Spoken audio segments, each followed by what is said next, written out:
Who should look after the refugees during the coronavirus pandemic? Aid groups warn of donations drying up as wealthy nations make cutbacks.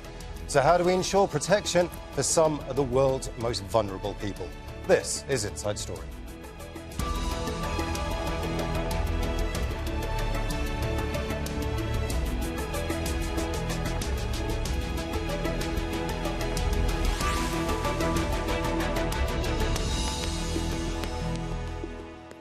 Hello and welcome to the programme. I'm Imran Khan.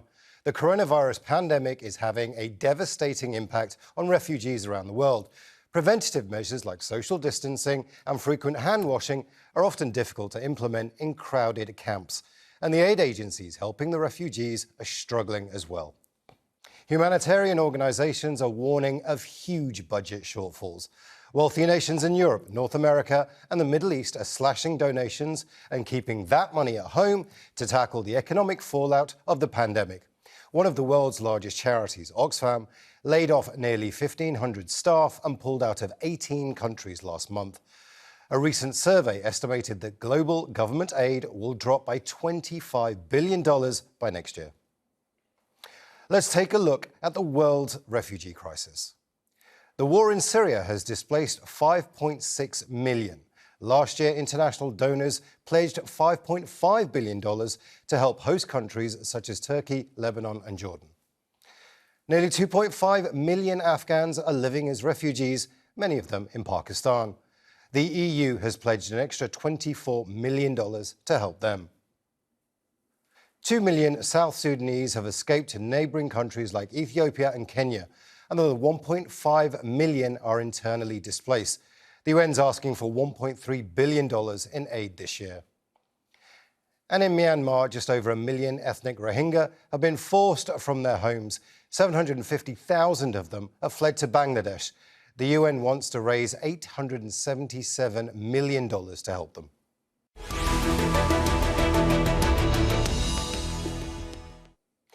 Let's bring in our guests. In Geneva, Heba Aly, director of the New Humanitarian, a non-profit journalism organisation focused on humanitarian crises. In Paris, Solvang, director of partnerships and policy at the Norwegian Refugee Council. And in Beirut, Nasser Yassin, an associate professor of policy and planning at the American University of Beirut and chair of AUB for Refugees Initiative. Thank you all for joining us. Now, the figures are completely mind-boggling. As we've said, $5.5 billion just for Syria, $24 million for refugees in Pakistan, and the list goes on and on. I want to begin with Solvang in Paris. Every organisation that I've spoken to and publicly has said, and that doesn't matter whether it's an aid organisation, whether it's the UN, or anybody remotely connected with dealing with refugees, is worried about money. I guess it's the same for your organisation, the Norwegian Refugee Council. However, are we past the point of no return? Is this now unsolvable? No, I wouldn't say so. I mean, first of all, I think that it's still a lot of things that are unclear in terms of how COVID-19 will impact the most vulnerable people in some of the poorest countries. But there is still time, although that time is now quickly running out, because we see that numbers are rising quite fast in a lot of the places that we're operating. NRC is operating in more than 30 countries around the world, and we're quite concerned about that.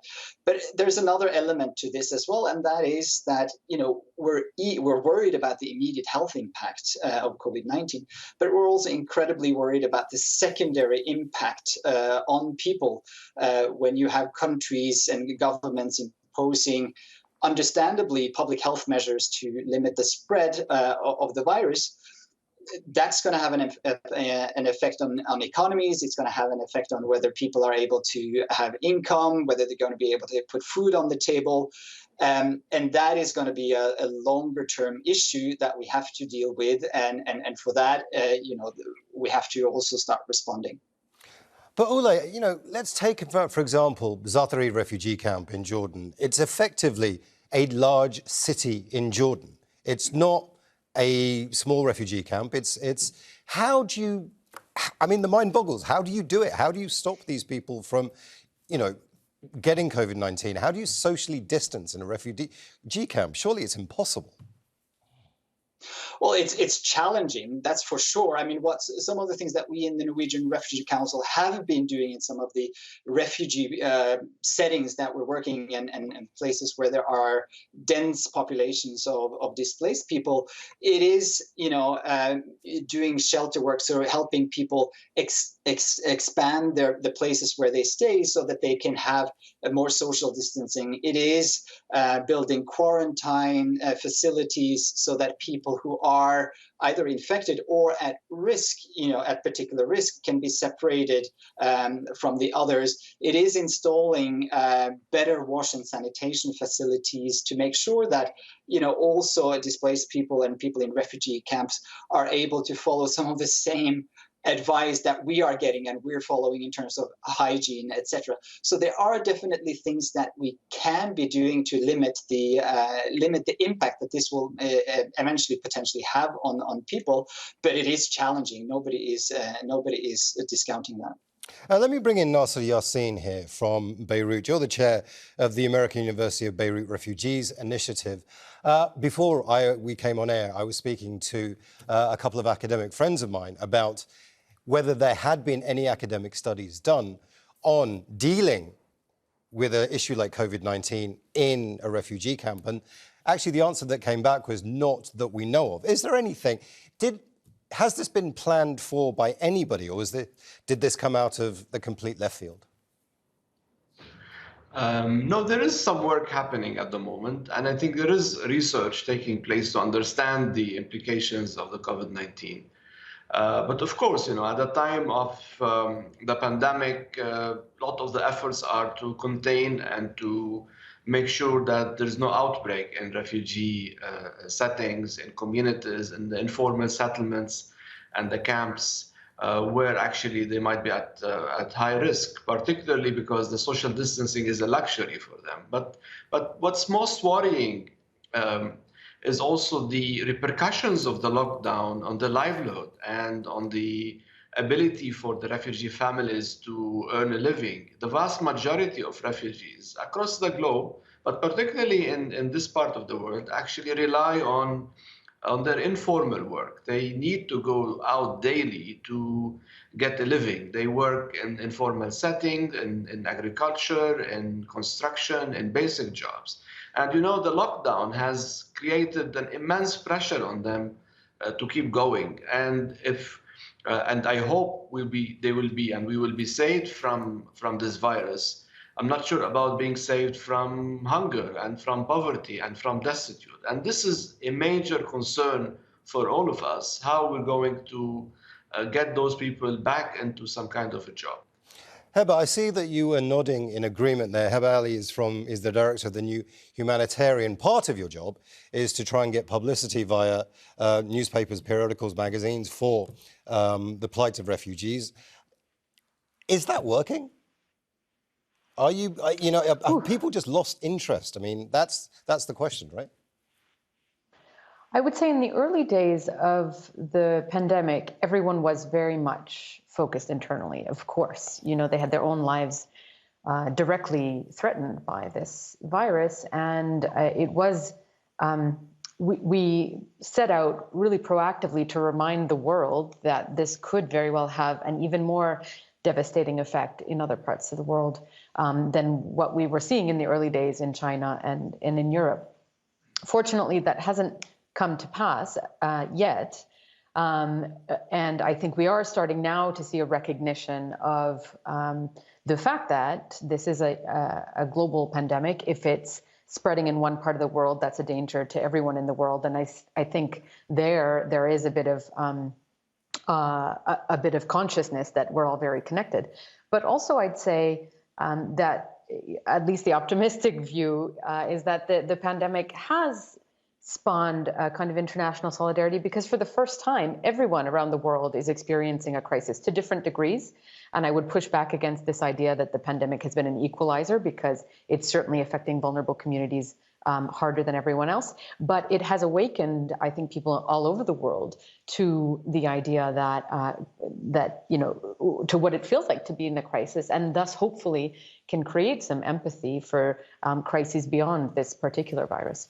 I mean, it is a very interesting point. Ule Solvang, I want to bring you in here. Yeah, we are all going through the pandemic. There is this quite almost, solidarity, as Heba says, that we're all going through this. We are all going through this, but, refugees, like Heba says, are some of the most vulnerable, and the money isn't there to help them. We might all be going through it, but some of us are a bit more equal than others, right? I mean, that's definitely true, and I can just sort of support what Heba was saying, that and we've seen that in our relationship with the public and with corporations, etc. There is a lot of solidarity, there is a lot of understanding, there is a lot of empathy, etc. But at the same time, I think where everybody is also very concerned with themselves to some extent. So the UN has put out an appeal for $6.8 billion to respond to the needs of those in the poorest countries in the world, and just 17% of that has been funded so far. And another important point here, which is for us, a very concerning point, is that even a lot of that 17% has not yet reached the frontline responders. And we feel that we have a window of opportunity here before we see the really big, serious outbreaks. And we're concerned that we as a community, we as a humanitarian sector, are not moving fast enough. We're not getting the assistance and the preventative measures that we could be doing out to the field, out to the refugee camps quickly enough. So this is one of the messages that we are sending to the entire humanitarian sector, including to donors and to the UN, that we need to get better at pushing the assistance out to the frontline responders where they can actually be put to use. Getting the money to the front line, obviously a very crucial thing to do. Nasser, Yassin, even before the COVID-19 crisis, there was, in places like Turkey, in places like Lebanon, a suspicion, a paranoia of Syrian refugees out on the streets from ordinary Lebanese people, from ordinary Turkish people who were simply overwhelmed by the sheer numbers of refugees in their country. That spawned some fairly right-wing politicians to make outlandish statements about the nature of Syrian refugees. And this is not just in Lebanon and Turkey, this is globally. There's a lot of people who have used the refugees as a scapegoat. Therefore, it's become political, and getting money to them has become political. Is that an accurate statement, do you think? Absolutely. There are issues around the hate speech, xenophobia, and the stigmatization of refugees and migrants in general, and blaming them for a lot of the ills in our economies or societies, in the global south or in the global north. This has been ongoing for some time. And I fear with the COVID-19, this is going to accentuate it. And also, I'm not saying this as just out of a reflection. Actually, a lot of the nations across the globe, but particularly in the global north, in the more developed countries, are turning into themselves. There's an inward-looking approach at the moment, and that would actually fuel more and more national feelings and feelings against migrants and against refugees. As a matter of fact, this mantra of global crises as refugee crises are to be solved at the national level or at local level. Solving global problems with local responses has been ongoing for ages, and I fear this is going to be ongoing again with the COVID-19.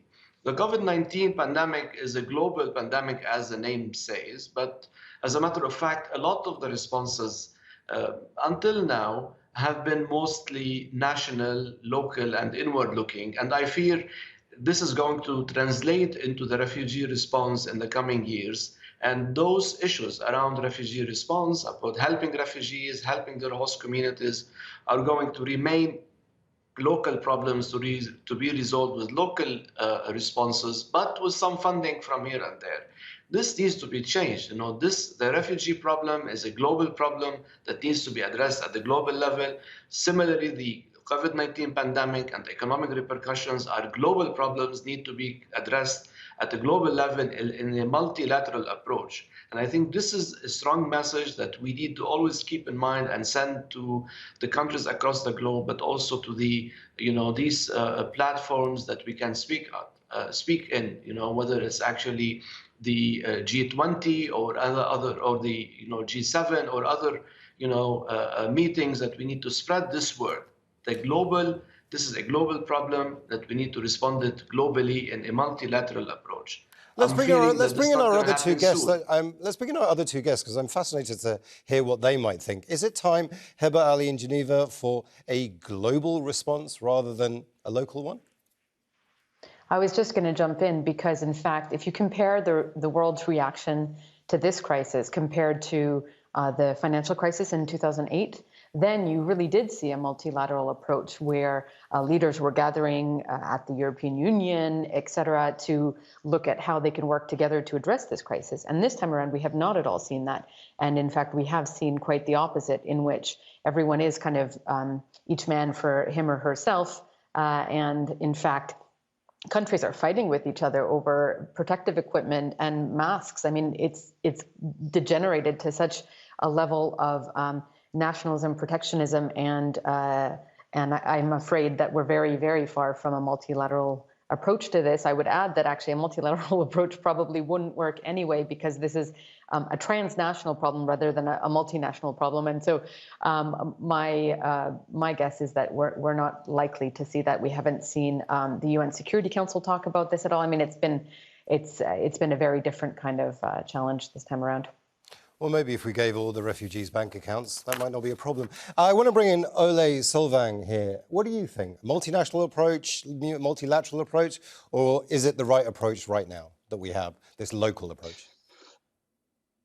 No, I think we need a mix. I think we need to do several things, and we need to be able to think several thoughts at the same time. But what I do agree with is that we've seen a failure from a collective failure in a way to speak out and to react. One of the issues that we've been working on, for example, is to document the conflict displacement that has happened since the pandemic broke out. You will remember that the UN Secretary General went out and called for a global ceasefire. Since he did that, more than 600,000 people have been displaced by conflict.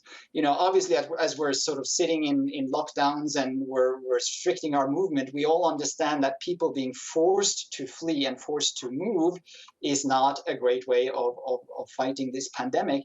And yet, for all of that, as Heba was just saying, the Security Council has failed to speak out about that and support the UN Secretary General's call over, mainly disagreements about whether the World Health Organization should be mentioned in a resolution or not. And that is not global leadership. And so, yes, we're definitely seeing so far that there's more that could be done on the global and collective level. At the same time, there's also an important debate here about localization and the role of local groups as well, and in this response. Which I think is needed. There is a bottom line here in the refugee crisis in whatever country you're in simply doesn't get the kind of press that COVID-19 is getting locally. There is refugee fatigue. There are people who aren't going to vote for a government that promises to help out refugees 3,000 miles away. It's just something that governments have to deal with. Traditionally, they've dealt with that by having foreign budgets, and they've had that money that people accept is going to be spent in foreign countries. Those budgets have been shrinking over the last few years. However, the refugee crisis has been getting larger and larger and larger. Now, the question I'd like to ask you, Nasser, in Beirut is there a more efficient way of spending the money that you are getting rather than asking for more money? This is a question that was put to me actually by somebody from the Department of International Development, the UK's version, saying, I wonder if it's time for us to apply good business practices. No, absolutely. We've been using the same tools time and again. It's always trying to support the refugees and their poor host communities And I'm stressing here in the host communities because 80% of the refugees in the world actually live in developing and fragile countries, so they're not living in developed economies and developed places. So you need to support both. But at the same time, a lot of the tools we're using, they've been mostly to support, to keep the heads of those refugees above water. We're not actually giving them the right assistance or the right tools to actually make them graduate from being dependent on aid. And that has become the work of the humanitarian machine for many, many of these crises. So that's why actually refugees become dependent on aid, their host communities become dependent on aid. Now, what we need to do, we need to empower those refugees and improve the economies where they live in, where they can become self-reliant, and that would require a new and a totally different mindset of the current existing one with the humanitarian organizations and the humanitarian machine, if I can call it. We need to think big, really big, something like a Marshall Plan that would come to those places where there are millions of refugees being hosted by millions of poor. I mean, I'm talking about the Middle East, Lebanon, Jordan, Turkey, Africa, and so on. And this is where you need to really invest in those economies and empower those refugees, improve their human capital, make them reliant on themselves, and then they graduate from being dependent. Now, this is on the one hand. On the other hand... Sorry, Nasser, we are running out of time, and I would like to... You have made some very important points I'd like to ask the other guests to make a comment on. Ole Solvang, you do policy for the Norwegian Refugee Council. Have you looked at making do with what you have and spending more efficiently? Is that something that you regularly look at? I mean, we're always looking at how to sort of improve our programming, and I think Yassin is making an excellent point here, and I think we as a sector need to always be looking at that, and I think we are. I think we're, for example, this crisis is also highlighting the importance of using cash programming, for example, and using that as an efficient tool. And I want to add one thing, which is actually, as far as I see it, as a positive thing that we've seen so far.